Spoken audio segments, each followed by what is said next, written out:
নমস্কাৰ, আসসালামু আলাইকুম। হাই প্ৰিয় বন্ধু বান্ধৱীসকল, আচলতে সমাজ এখনক সুস্থভাৱে পৰিচালনা কৰিবৰ কাৰণে সমাজখনত একমাত্ৰ অস্ত্ৰ হ'ল শিক্ষা।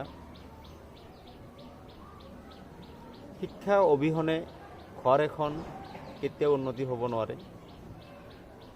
শিক্ষা অবিহনে সমাজ এখন কেতিয়াও উন্নতি হ'ব নোৱাৰে। শিক্ষা অবিহনে দেশ এখন কেতিয়াও প্ৰগতিৰ দিশত আগবাঢ়িব নোৱাৰে।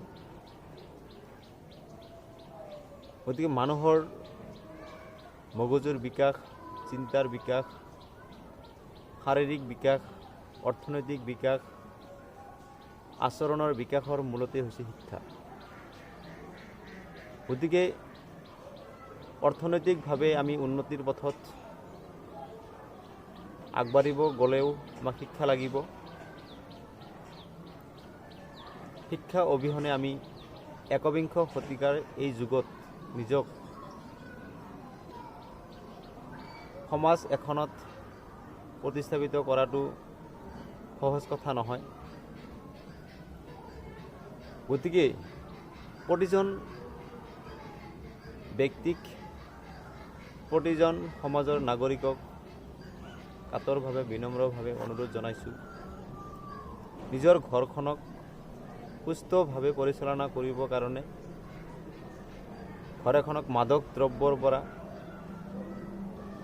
বাল্য বিবাহৰ পৰা, অন্ধবিশ্বাস, কুসংস্কাৰৰ পৰা ঘৰ এখনক আঁতৰত ৰাখক। ঘৰখনত শিক্ষাৰ পোহৰ বিলাওক,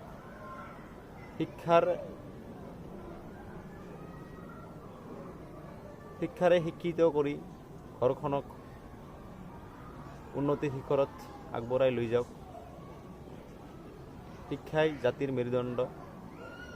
শিক্ষা নাথাকিলে মানুহৰ মাজত অন্ধবিশ্বাস থাকিব, কুসংস্কাৰ থাকিব।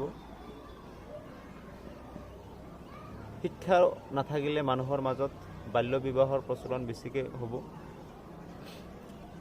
শিক্ষা নথকা ব্যক্তিসকলৰ মাজত ধৰ্মীয় মেৰুকৰণৰ ৰাজনীতি বেছিকৈ দেখা যায়। কেৱল ধৰ্মৰ চিন্তাই বেছিকৈ দেখা যায়। ধৰ্মৰ নামত কিছুমান ভণ্ডামি অশিক্ষিত ব্যক্তিসকলৰ মাজত বেছিকৈ দেখিবলৈ পোৱা যায়। গতিকে প্ৰতিজন মানুহেই শিক্ষাৰে শিক্ষিত হ'ব লাগে।